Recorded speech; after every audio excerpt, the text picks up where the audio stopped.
Here is solution to question number 2 of your test on rational functions, equations and inequalities. It's a communication and thinking problem.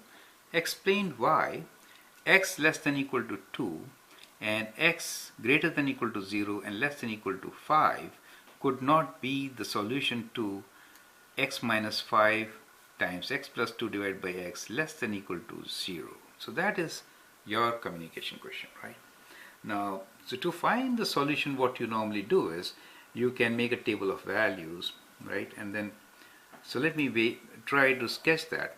And I'll give you answer in a moment, but before really giving you the answer, let me also go through the process of finding how to figure out whether these things are right or wrong or not, right? So what do? We figure out where are our discontinuities and zeros, right? So we have discontinuity or 0, discontinuity x equals to 0, right? So let us say this is my x equals to 0, and at this point I have a vertical asymptote. So I'll make a kind of a hole here, right? And then I've got zeros at 5. So this is, let us say, a 0. So I'll put it like this, and this is at x equals to 5, right? And then a 0 at x equals to minus 2. So at x equals to minus 2, I have another 0. Now these zeros and holes divide our plane into 4 parts, correct? 1, 2, 3 and 4. So what we can do is we can have a test point in each of these 4 parts, right?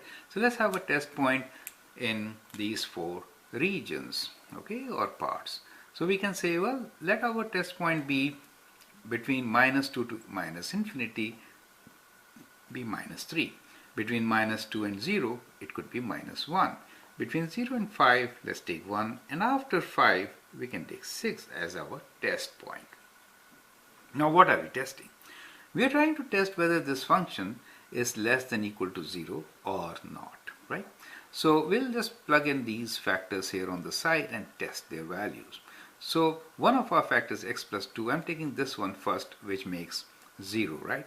So we have our factor x plus 2, that's one factor. The second factor is x itself, and the third one is x minus 5, correct? Now if you test the value, these values for x plus 2, if I write minus 3 here, then I get a negative value. If I write minus 1 plus 2 is a positive value. We are not really interested in writing exact value, but we are trying to check whether they are negative or positive in nature, right? This is what we are. So if I write 6, x plus 2, both positive, right?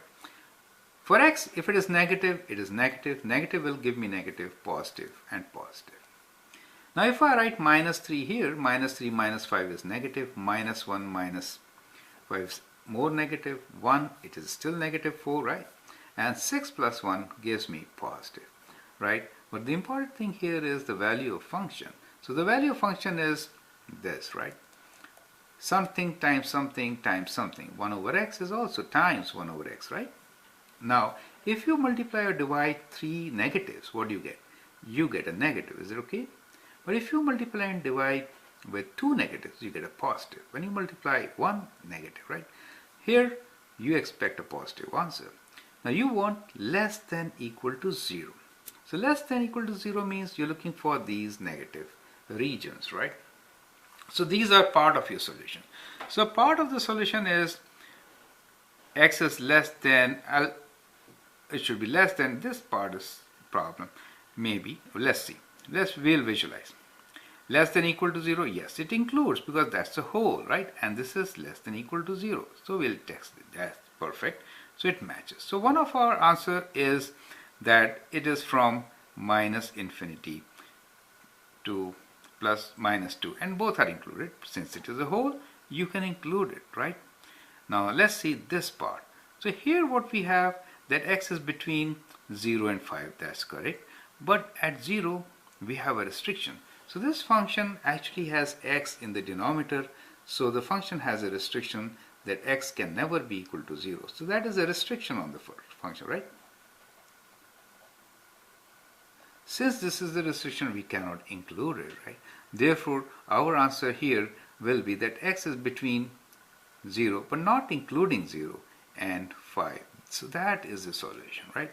So the mistake here is that this function has a restriction, right? So So our rational function, let's say r of x, it has a restriction, right? Has a restriction. And what is the restriction? Restriction is that x is not equal to 0. Since x is not equal to 0, we cannot have 0 here in our domain, right? Therefore, one answer is correct, that is x is less than equal to 2. That is fine. But when we say 0 is less than equals to x and this, we are including 0, right? We are including 0 here. That is a problem. So the real answer or the solution is, the correct solution is that x is less than equal to minus, I should write minus 2, yes, minus 2, and x is greater than 0 but less than equal to 5. We cannot include 0 since 0 is in the denominator. That will make our function undefined, right? So since, right, x equals to 0, right, is not in domain of function, right? We cannot have it in as a part of a solution set, right? So, there was no need to do all this for this explanation. You could have straight away written that this is your function which has a vertical asymptote at x equals to 0, and the restriction is that x cannot be equal to 0. Therefore, x greater than equal to 0 is incorrect. The correct answer is x greater than 0 but less than equal to 5, like this, right? But first part is to check whether even that answer is correct or not. For that becomes a must, right? My idea here was to explain you how to get the result for such an equation. So I did two things here. One, I solved an inequality and explained you a method of solving inequality. Second, I also told you a shortcut to just answer, well, whatever this may be, but it cannot be equal to 0 since x is in the denominator, and that is a restriction on the function. So you could write like that also, correct? Thank you.